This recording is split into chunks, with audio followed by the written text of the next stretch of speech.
Hey guys, this is Hunter with You Don't Know Ball. Today I'm going to be grading all the head coaching hires that happened this hiring cycle. As always, if you don't know ball and want to know ball, be sure to subscribe. We bring you guys daily content. Leave a like. Let me know your favorite head coaching hire in the comments. I'm going to give every team a grade, but before I do that, I'm going to go into an explanation on kind of why I believe they deserve that grade. Next, we're going to go to the Raiders with Antonio Pierce. So Antonio Pierce won a Super Bowl in 2007 with the Giants, beating former Raiders head coach Josh McDaniels, who I believe was the OC at the time. And this kind of caused a split between the two coaches during last year in a meeting when Pierce was talking about the Super Bowl. McDaniels pulled him aside and basically said, "Don't talk about the Patriots like that. Josh McDaniels is a tool." So McDaniels was not a player's coach, and Pierce was the linebackers coach, who was very well received by the players.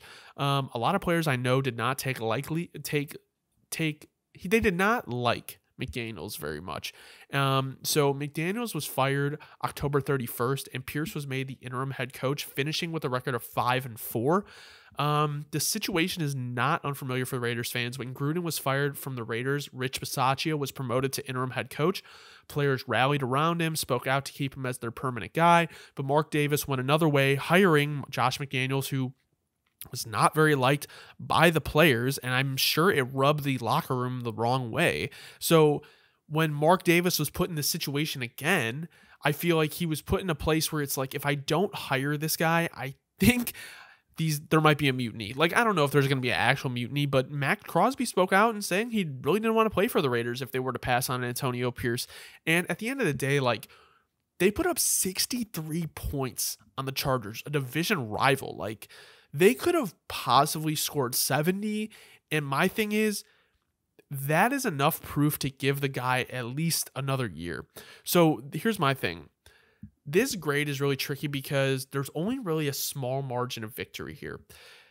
With odds stacked against the Raiders, if Pierce turns out to be the guy, then that is great. But if he doesn't, it's going to be viewed as a situation that could have been easily avoided, and by hiring a head coach with more coaching experience, because Pierce has only been in the league since 2022 as a head coach. And my thing is, this could have been avoided if you just gave Bisaccia like one more year. Like, you wouldn't be in this situation. Like, because if you hire Bisaccia and it doesn't work, you can't go down that road again. But because you messed up on that decision the first time, you're dealing with it down the road. So this one is a kind of a wild card. I'm really rooting for Antonio Pierce. I really like him and I want him to succeed, but the chances of that happening, in my opinion, are just low. So I'm going to give this grade a B- because situationally, you couldn't have hired someone else because it just would have been the wrong move for the whole building. Because if you hire a guy and he doesn't succeed, it's going to look really, really, really bad for Mark Davis.